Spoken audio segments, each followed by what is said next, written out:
পদ্মিনী একাদশীর মাহাত্ম্য। স্মার্তগণ পুরুষোত্তম মাস বা অধিক মাসকে মল মাস বলে। এই মাসে সমস্ত শুভ কার্য পরিত্যাগ করে থাকেন, কিন্তু ভগবান শ্রীকৃষ্ণ এই মাসকে পারমার্থিক মঙ্গলের জন্য অন্য সকল মাসের থেকে সর্বশ্রেষ্ঠ বলে নির্ণয় করেছেন। তিনি নিজের নামানুসারে এই মাসের নাম পুরুষোত্তম মাস রেখেছেন। যুধিষ্ঠির বললেন, হে জনার্দন, আমি বহু ধর্ম ও ব্রতের কথা শুনেছি। এখন পুরুষোত্তম মাসের সর্বপাপ বিনাশিনী ও পুণ্যদায়িনী শুক্লপক্ষিয়া পদ্মিনী একাদশীর কথা আমার কাছে বর্ণনা করুন, যা শ্রবণ করলে পরম পদ প্রাপ্ত হওয়া যায়। ভগবান শ্রীকৃষ্ণ বললেন, দশমীর দিন থেকেই ব্রতের শুরু হয়। কাঁসার পাত্রে ভোজন, মসুর, ছোলা, শাক এবং পরের অন্ন ও আমিষ দশমীর দিন বর্জন করতে হবে। পরের দিন প্রাতকৃত্যের পর সুগন্ধি ধূপ, দীপ, চন্দনাদি দিয়ে ভগবানের পূজা করতে হয়। রাত্রিতে জাগ্রত থেকে ভগবানের নাম গুণ কীর্তন করতে হয়। এখন এই ব্রতের একটি ইতিহাস আপনার মনোরঞ্জনের জন্য বলছি। পূর্বে পুলস্ত্য মুনি দেবর্ষি নারদকে এই ইতিহাস বর্ণনা করেছিলেন। একসময় রাজা কার্তাবীর্য লঙ্কাপতি রাবণকে পরাজিত করে তার কারাগারে বন্দি করে রাখে। পুলস্ত্য মুনি রাজার কাছে রাবণের মুক্তি প্রার্থনা করেন। মুনির আজ্ঞায় রাজা রাবণকে মুক্ত করে দেন। এই আশ্চর্যজনক কথা শুনে নারদ পুলস্ত্য মুনিকে জিজ্ঞাসা করলেন, হে মুনিবর, ইন্দ্রসহ সকল দেবতা সেখানে রাবণের কাছে পরাজিত হয়েছিল, সেখানে কিভাবে কার্তবীর্য রাবণকে পরাজিত করল? কৃপা করে তা বলুন। পুলস্ত্য মুনি তখন নারদের কাছে কার্তবীর্যের জন্মরহস্য বর্ণনা করেন। ত্রেতা যুগে হৈহয় বংশে কীর্তবীর্য নামে এক রাজা ছিলেন। মহিষ্মতিপুরে তার রাজধানী ছিল। রাজার 1000 পত্নী ছিল, কিন্তু রাজ্যভার গ্রহণের মতো কোনো পুত্র লাভ রাজার ভাগ্যে হয়নি। দেবতাদের আরাধনাতেও সুফল মেলেনি তার। অবশেষে সাধুদের আজ্ঞানুসারে বিভিন্ন ব্রত পালন করলেন।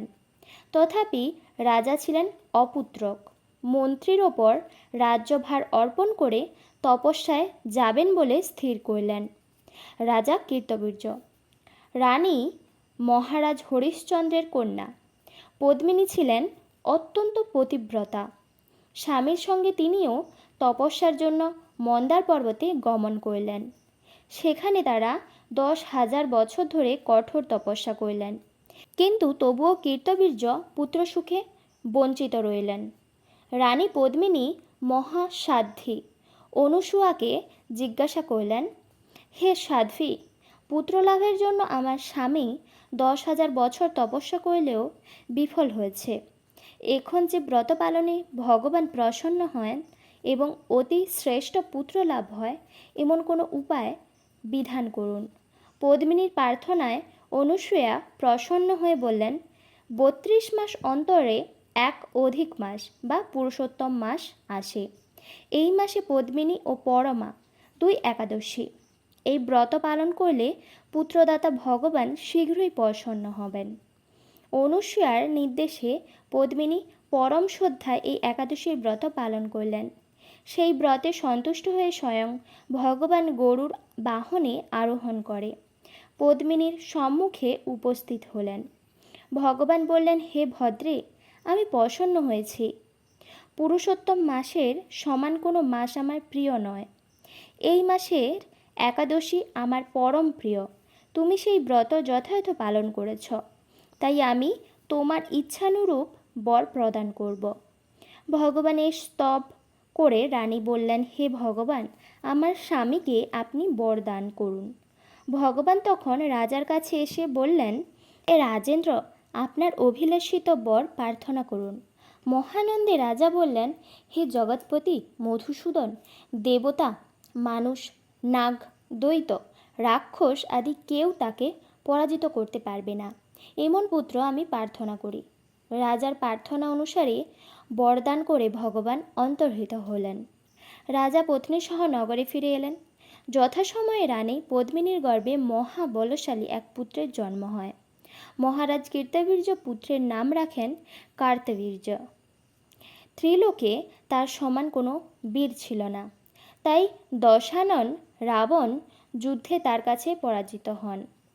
শ্রীকৃষ্ণ বললেন, হে মহারাজ, এই ব্রত যিনি পালন করবেন তিনি ভগবান শ্রীহরির শ্রী পাদপদ্মে অহৈতুকী ভক্তি লাভ করবেন। শ্রীকৃষ্ণের উপদেশে ধর্মরাজ সপরিবারে এই একাদশী ব্রত পালন করেন।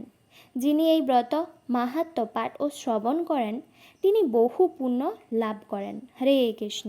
পরের দিন পায়নের সময়সূচি: পশ্চিমবঙ্গ 4:52 থেকে 8টা, দিল্লি 5:24 থেকে 8টা, বৃন্দাবন 5:24 থেকে 8টা, উত্তরপ্রদেশ 5:13 থেকে 7:59, মুম্বাই মহারাষ্ট্র 6টা থেকে 8টা, পুনে মহারাষ্ট্র 5:57 থেকে 8টা, নাগপুর মহারাষ্ট্র 5:32 থেকে 8টা, চেন্নাই তামিলনাড়ু 5:41 থেকে 8টা, ভুবনেশ্বর উড়িষ্যা 5:06 থেকে 8টা, ঝাড়খণ্ড 5:01 থেকে 8টা, বিহার 4:56 থেকে 8টা, ছত্তিশগড় 5:19 থেকে 8টা, গৌহাটি আসাম 4:31 থেকে 8টা, মিজোরাম 4:32 থেকে 8টা, নাগাল্যান্ড 4:20 থেকে 8টা, অরুণাচল প্রদেশ 4:23 থেকে 8টা, উত্তরাখণ্ড 5:13 থেকে 8টা, হিমাচল প্রদেশ 5:17 থেকে 8টা, হরিয়ানা